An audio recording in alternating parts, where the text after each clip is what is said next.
ನಮಸ್ಕಾರ ಸ್ನೇಹಿತರೆ, ಗೃಹಲಕ್ಷ್ಮಿ ಯೋಜನೆ ಹೊಸ ಅಪ್ಡೇಟ್ಗೆ ನಿಮಗೆ ಸ್ವಾಗತ ಸುಸ್ವಾಗತ. ಸ್ನೇಹಿತರೆ, ಗೃಹಲಕ್ಷ್ಮಿ ಮತ್ತು ಅನ್ನಭಾಗ್ಯ ಯೋಜನೆ ಕುರಿತಾಗಿ ಹೊಸ ಅಪ್ಡೇಟ್ ಬಂದಿದೆ. ಈ ಹೊಸ ಮಾಹಿತಿ ಬಗ್ಗೆ ಈ ವಿಡಿಯೋದಲ್ಲಿ ತಿಳಿಸಿಕೊಡ್ತಿದ್ದೇನೆ ಸ್ನೇಹಿತರೆ. ಅದಕ್ಕೆ ಮುಂಚೆ ನೀವು ನಮ್ಮ ಚಾನಲ್ಗೆ ಸಬ್ಸ್ಕ್ರೈಬ್ ಮಾಡಿಕೊಂಡಿಲ್ಲ ಅಂತ ಹೇಳಿದ್ರೆ ಈಗಲೇ ಸಬ್ಸ್ಕ್ರೈಬ್ ಮಾಡಿ, ವಿಡಿಯೋಗೆ ಒಂದು ಲೈಕ್ಸ್ ಕೊಡಿ. ನಿಮ್ಮ ಸಬ್ಸ್ಕ್ರೈಬ್ ಮತ್ತು ಲೈಕ್ಸ್ನಿಂದ ಇದೇ ರೀತಿ ಕಂಟಿನ್ಯೂಸ್ ಅಪ್ಡೇಟ್ ಮಾಡಲು ನಮಗೆ ಸಹಾಯವಾಗುತ್ತದೆ. ಯಾರೆಲ್ಲ ನಮ್ಮ ಚಾನಲ್ಗೆ ಸಬ್ಸ್ಕ್ರೈಬ್ ಮತ್ತು ಲೈಕ್ ಮಾಡಿ ವಿಡಿಯೋ ನೋಡ್ತಿದ್ದಾರೆ ಎಲ್ಲರಿಗೂ ನನ್ನ ಹೃದಯಪೂರ್ವಕ ಧನ್ಯವಾದಗಳು. ಗೃಹಲಕ್ಷ್ಮಿ ಯೋಜನೆಯ ಕುರಿತಾದ ಈಗ ಹೊಸ ಅಪ್ಡೇಟ್ ಬಂದಿದೆ ಸ್ನೇಹಿತರೆ. ಮೊದಲು ಬಿಜೆಪಿ ನಾಯಕ ಆರ್ ಅಶೋಕ್ ಅವರು ನೀಡಿರುವ ಹೇಳಿಕೆಯನ್ನು ನೋಡೋಣ.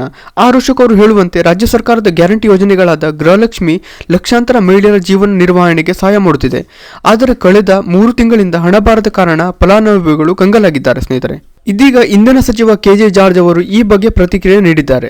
ಸಚಿವ ಕೆಜೆ ಜಾರ್ಜ್ ಹೇಳಿರುವಂತೆ, ಗ್ಯಾರಂಟಿ ಯೋಜನೆಗಳ ಹಣ ಪ್ರತಿ ತಿಂಗಳ ಸಂಬಳವಲ್ಲ, ಹಣ ವಿಳಂಬವಾಗಬಹುದು, ಆದರೆ ಸಮಸ್ಯೆ ಇದ್ದರೆ ಪರಿಹಾರ ಮಾಡಲಾಗುತ್ತದೆ ಎಂದು ಹೇಳಿದ್ದಾರೆ ಸ್ನೇಹಿತರೆ. ಈ ಹೇಳಿಕೆಗೆ ವಿರೋಧ ಪಕ್ಷದ ನಾಯಕರಾದ ಆರ್ ಅಶೋಕ್ ಅವರು ಆಕ್ಷೇಪ ವ್ಯಕ್ತಪಡಿಸಿದ್ದಾರೆ. ಆರ್ ಅಶೋಕ್ ಅವರು ಪ್ರಶ್ನೆ ಮಾಡಿದ್ದಾರೆ, ನೀವು ಗೃಹಲಕ್ಷ್ಮಿ ಮತ್ತು ಅನ್ನಭಾಗ್ಯ ಯೋಜನೆ ಹಣ ತಿಂಗಳ ಸಂಬಳವಲ್ಲ ಎಂದು ಹೇಳಿದ್ರೆ ಫಲಾನುಭವಿಗಳಿಗೆ ಗೌರವ ಕೊಡೋದಿಲ್ಲವೇ ಎಂದು ಪ್ರಶ್ನಿಸಿದ್ದಾರೆ ಸ್ನೇಹಿತರೆ.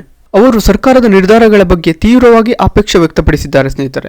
ಇತ್ತೀಚೆಗೆ ಲಕ್ಷ್ಮೀ ಹೆಬ್ಬಾಳ್ಕರ್ ಅವರಿಂದ ಅಪಘಾತದ ಕಾರಣ ಹಣ ವಿಳಂಬವಾಗಿದೆ. ಆದರೆ ಈಗ ಎಲ್ಲ ಸಮಸ್ಯೆಗಳು ಪರಿಹಾರಗೊಂಡರೂ ಸಹ ಹಣ ಬಿಡುಗಡೆಯಾಗಿಲ್ಲ ಎಂದು ಆರೋಪ ವ್ಯಕ್ತಪಡಿಸಿದ್ದಾರೆ ಸ್ನೇಹಿತರೆ. ಈಗ ಮುಖ್ಯಮಂತ್ರಿ ಸಿದ್ದರಾಮಯ್ಯ ಅವರು ಗೃಹಲಕ್ಷ್ಮಿ ಯೋಜನೆಯ ಕುರಿತು ಸ್ಪಷ್ಟನೆ ನೀಡಿದ್ದಾರೆ. ಹಣ ಜಮಾ ಆಗಲಿಲ್ಲ ಎಂಬ ಪ್ರಶ್ನೆಗೆ ಉತ್ತರಿಸುವ ವೇಳೆ ಅವರು ಅಧಿಕೃತವಾಗಿ 6,000 ರೂಪಾಯಿ ಒಟ್ಟಿಗೆ ಜಮಾ ಮಾಡಲಾಗುತ್ತದೆ ಎಂದು ಹೇಳಿದ್ದಾರೆ ಸ್ನೇಹಿತರೆ. ಅದರ ಜೊತೆಗೆ ಡಿಕೆ ಶಿವಕುಮಾರ್ ಮತ್ತು ಲಕ್ಷ್ಮೀ ಹೆಬ್ಬಾಳ್ಕರ್ ಸಹ ಇದೇ ವಿಚಾರವಾಗಿ ಹೇಳಿಕೆ ನೀಡಿದ್ದಾರೆ. ಅವರ ಪ್ರಕಾರ ಫೆಬ್ರವರಿ ಅಂತ್ಯದೊಳಗೆ ಕನಿಷ್ಠ 1 ತಿಂಗಳ ಕಂತಿನ ಹಣ ಜಮಾ ಮಾಡಲಾಗುತ್ತದೆ ಎಂದು ಹೇಳಿದ್ದಾರೆ ಸ್ನೇಹಿತರೆ. ಮಾರ್ಚ್ ಮೊದಲ ವಾರದಲ್ಲಿ 17ನೇ ಮತ್ತು 18ನೇ ಕಂತಿನ ಹಣ ಕೂಡ ವಿತರಿಸಲಾಗುತ್ತದೆ ಎಂದು ಮಾಹಿತಿ ನೀಡಿದ್ದಾರೆ ಸ್ನೇಹಿತರೆ. ಅನ್ನಭಾಗ್ಯ ಯೋಜನೆ ಕುರಿತು KH ಮುನಿರಪ್ಪ ಅವರು ಹೇಳಿರುವಂತೆ, ಯಾರಿಗೂ ಹಣ ತಡವಾಗುತ್ತಿಲ್ಲ, ನಾವು ಹಣ ಸರಿಯಾಗಿ ಕೊಡುತ್ತಿದ್ದೇವೆ ಎಂದು ಸ್ಪಷ್ಟಪಡಿಸಿದ್ದಾರೆ ಸ್ನೇಹಿತರೆ. ಆದರೆ ಅಕ್ಟೋಬರ್ 2024ರಿಂದ ಅನೇಕ ಫಲಾನುಭವಿಗಳಿಗೆ ಹಣ ಜಮಾ ಆಗಿಲ್ಲ ಎಂಬ ದೂರುಗಳು ಬಂದಿವೆ. ನಿಮಗೆ ಅನ್ನಭಾಗ್ಯ ಹಣ ಜಮಾ ಆಗಿದೆಯಾ ಇಲ್ಲವಾ ಎಂದು ಕಮೆಂಟ್ ಮುಖಾಂತರ ತಿಳಿಸಿ, ಹಾಗೂ ನಿಮ್ಮ ಡಿಸ್ಟ್ರಿಕ್ಟ್ ಯಾವುದು ಎಂಬುದು ಕೂಡ ತಿಳಿಸಿ. ಧನ್ಯವಾದ.